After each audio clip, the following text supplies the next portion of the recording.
रहीम अस्सलाम वालेकुम। आप मेरा यूट्यूब चैनल देख रहे हैं, welcome to my YouTube channel. SDO पीरा और इलेक्शन कमिश्नर के बाद जो सीट है असिस्टेंट इलेक्शन कमिश्नर की 17 स्केल की, इन दोनों सीटों की टेस्ट प्रिपरेशन को हमारा सेशन चल रहा है। तो डेली आपका टेस्ट होता है, डेली नया लेक्चर आना होता है। जो कल आपका लेक्चर दिया था, आज उसका मैंने टेस्ट आपके ग्रुप में शेयर किया था। मुझे उम्मीद है कि आपने टेस्ट हमने सॉल्व किया होगा। और ये टेस्ट मैंने कल वाली फाइल के अंदर इसको कंपाइल कर दिया। जो कल आपका टेस्ट नंबर 1 हुआ था ना, उसी के ऊपर ही मैंने टेस्ट नंबर 2 भी आपका कंपाइल कर दिया, ताकि डेली जो भी आपको फाइल मिलेगी उसके अंदर पिछले टेस्ट भी आपके इंक्लूड होंगे। तो चलते हैं, टेस्ट स्टार्ट करते हैं जी। टेस्ट में सबसे पहले क्वेश्चन था जी, according to constitution of Pakistan 1973 the ceremonial role of head of the state. Head of state हम कहते हैं जी प्रेसिडेंट ऑफ पाकिस्तान को। बी वाला ऑप्शन करेक्ट था। Constitution requires that a candidate for office of president must not be younger than, उसकी as कम से कम कितनी होगी प्रेसिडेंट ऑफ पाकिस्तान की? 45 साल। ठीक है जी। अगला जी, which of the following is an explicit condition for a person to qualify as president under the constitution। सदर बनने के लिए क्या क्वालिटी आपके पास होनी चाहिए जी? he must be a muslim and at least 45 years old। आपका ए वाला ऑप्शन इसमें करेक्ट था। अब यहाँ पे बच्चे कंफ्यूज हो रहे होंगे कि सर अगले ऑप्शन वो भी ठीक है जी।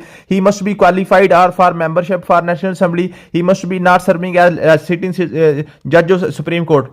लेकिन इनमें से आपने देखना होता है कि सबसे ज्यादा इंफॉर्मेशन किसमें है। ठीक है जी। इसी तरीके से आपको पजल करने की कोशिश करता है। अगर तो यहां पे लिखा होता है ना ऑल ऑफ दीज, तो फिर तो आप इसको ऑल ऑफ दीज लगा सकते हैं। लेकिन जब उसने नन ऑफ दीज लगाया तो फिर आप क्या करेंगे? ए वाला जिसमें से ज्यादा आपके पास इंफॉर्मेशन आ रही है, मुसलमान भी होना चाहिए और वो उसके उम्र भी 45 साल से ज्यादा होनी चाहिए। Electoral process for the president of Pakistan is carried out through.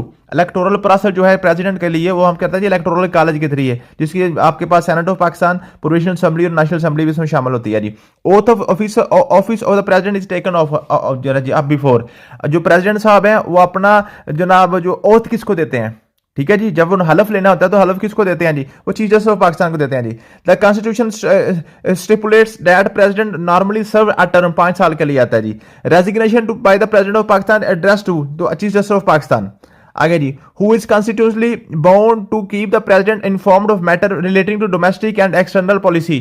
किसको बाउंड किया गया है कि आपने जो भी काम करना है प्रेसिडेंट को बता के करना है? वो है जी आपके पास है prime minister of Pakistan, prime minister. ठीक है जी। प्रेसिडेंट में be removed from the office through impeachment on ground including. तो आप किस ग्राउंड के ऊपर प्रेसिडेंट को जनाब निकाल सकते हैं, इंपीचमेंट कर सकते हैं? वो जी gross misconduct and violation of constitution, physical incapacity alone certified by the judiciary. उसके बाद जी political opposition express to the Pakistan. तो ए वाला ऑप्शन था जी gross misconduct and violation of constitution. अगला जी, in case of the office of president falls vacant the constitution provide that the function of the president shall be perform temporarily by. लिखा हुआ chief justice of Pakistan, chairman senate, speaker national assembly. अब यहां पे बच्चे पर confuse हो रहे होंगे कि जनाब चेयरमैन सेनेट और नेशनल असेंबली दोनों के स्पीकर जो ना इसमें परफॉर्म कर सकते हैं, लेकिन इसमें जनाब दोनों ऑप्शन दिए हुए हैं और नीचे लिखा हुआ नन ऑफ दीज। अगर लिखा होता बोथ बी एंड सी तो फिर आप बी एंड सी को करेक्ट कर सकते थे, लेकिन यहां पर चूंकि बोथ का ऑप्शन नहीं है तो फिर आपने उसकी तरतीब को याद करना होता है। तो तरतीब इसमें क्या है जी? आपके पास अगर प्रेसिडेंट नहीं है तो फिर आपके चेयरमैन सेनेट होगा, चेयरमैन सेनेट नहीं होगा तो फिर आपका नेशनल असेंबली के स्पीकर की बारी आएगी। तो मुझे उम्मीद है कि आपने टेस्ट सॉल्व कर लिया होगा। अपने आप मार्क्स बता दीजिएगा ग्रुप में। Thank you so much.